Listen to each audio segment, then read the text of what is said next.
Hey guys, Akil Stokes here. Yesterday I came in and showed you an advanced pattern information, two of them, one on euro dollar, one on the pound dollar. Today I want to share with you an opportunity that we looked at this morning in our live trading room on the pound yen. And what we essentially did here, we started with our higher time frames as usual, and we looked at the overall position that the pound yen was in. And the fact that we had come to a previous level of structure, right? Look left, structure leaves clues. And we have held, right? High momentum move up into structure.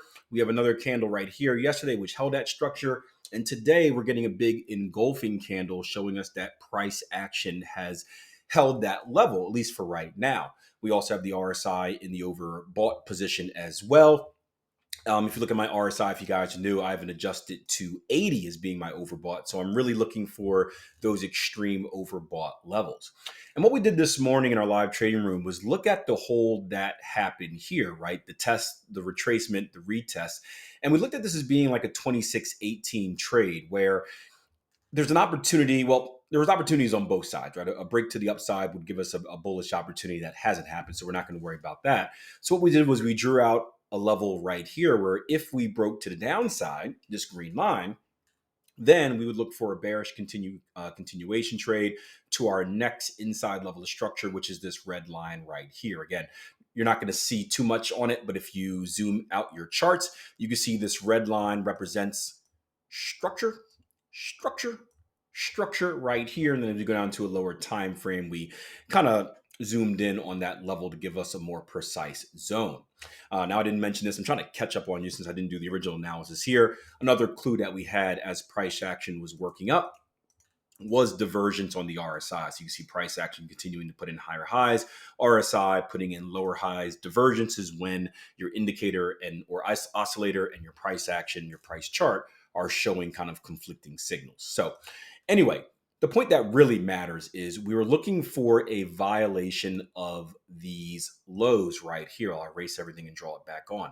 We're looking for a violation of these lows right here to give us confirmation of that sell. You can see we did so with a lower low, lower close. Now what we're looking for is a pullback into our previous level of structure support, which we would now expect to act as resistance, and a move down to our next level of structure, which is going to come right here in this little pregnant pause, this little shelf before moving upwards.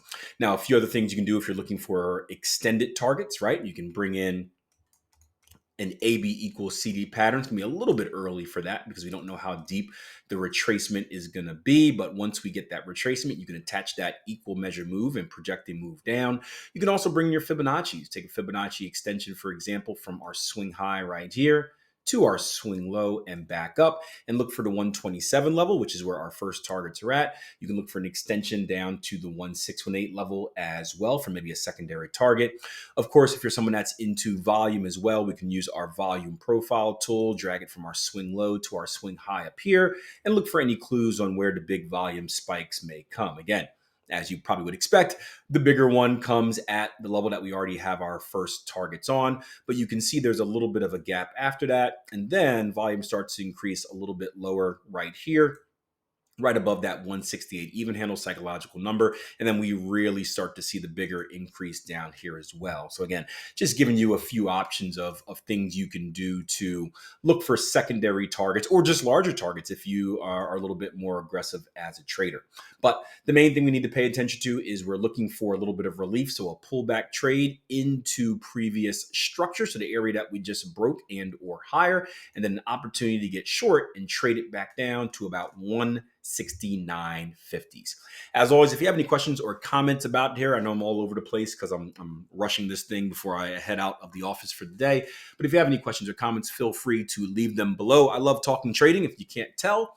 And hit that little rocket ship button. Give me a like if you found this video to be insightful. And again, that encourages me to kind of remember to come on the platform and here and try to do them on a regular basis. So enjoy your day. Remember, we got Australian interest rate surprise this morning. We have FOMC tomorrow. We have ECB on Thursday. We have non-farms and other jobs news on Friday. So a busy week. So just be safe out there. Don't try to be a superhero. Don't try to make up for anything lost. Sometimes the best advice when it comes to trading is to just sit back, grab some popcorn, and just watch.